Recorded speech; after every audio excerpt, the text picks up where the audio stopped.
I had a question put to me about how, if a person is completely lost or appears to be lost in chaos, right? How is it at all possible that they could transition from chaos to something other than that, right? To an improvement in this situation? Is it possible?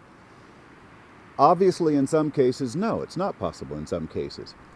If it were to be that I expanded the question to include the idea that among people who think like that, who are stuck, are there numbers of them that will get out? Then obviously it's possible, right? That some will get out and some won't. What would be the conditions that would affect the difference? Culture is like a second womb for people. If you talk about the womb in the body and how important it is for development of our minds, our general health, and all features involved in human development, we'll take that for granted that that's important, what goes on in the womb.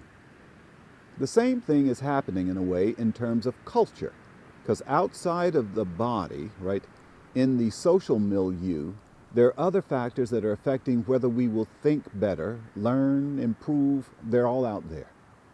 So one factor that can help an individual is their openness to a cultural difference that supports them at making change. What could make that happen? Curiosity could be one of the things that would allow for it. That would be something that would tend to lessen a chaotic tendency to ask questions, to be available for interest in something other than what you know about. So that would be a factor. It could be predicated on the strengths of someone from another outside circumstance who would reach out, genuinely portraying some affection or interest that would draw something innate within the person into a sense of faith, whereby they would then learn and interact and learn something new that would shift for them. So that's one. That's an external, outside factor that can be accounted for. There are other things that are far more subtle in time and change in terms of how individuals and collective factors come to be made different.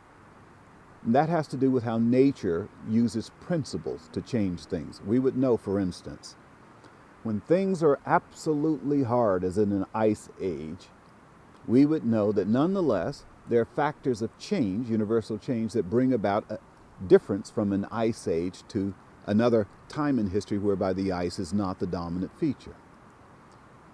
Heat.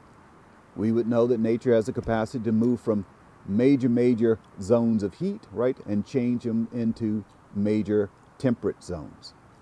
So on a galactic scale, we know that it's within the power of nature to make for enormous changes. So then, if I have faith that in terms of how nature makes these large geological changes, that nature also is capable of making large psychological changes, what would I use for an example of that?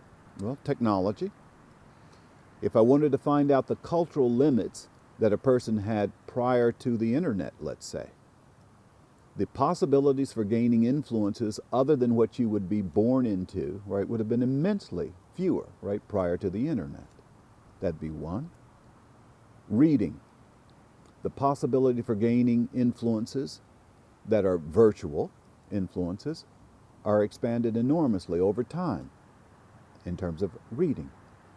So for somebody who appears to be stuck, it'd be important for me to know that my own concept of stuck should be first modified to say that there are possibilities whereby someone can become affected with change, even while the knowledge that there are particular persons that may themselves as individuals not be able to change very much. Some will, some won't.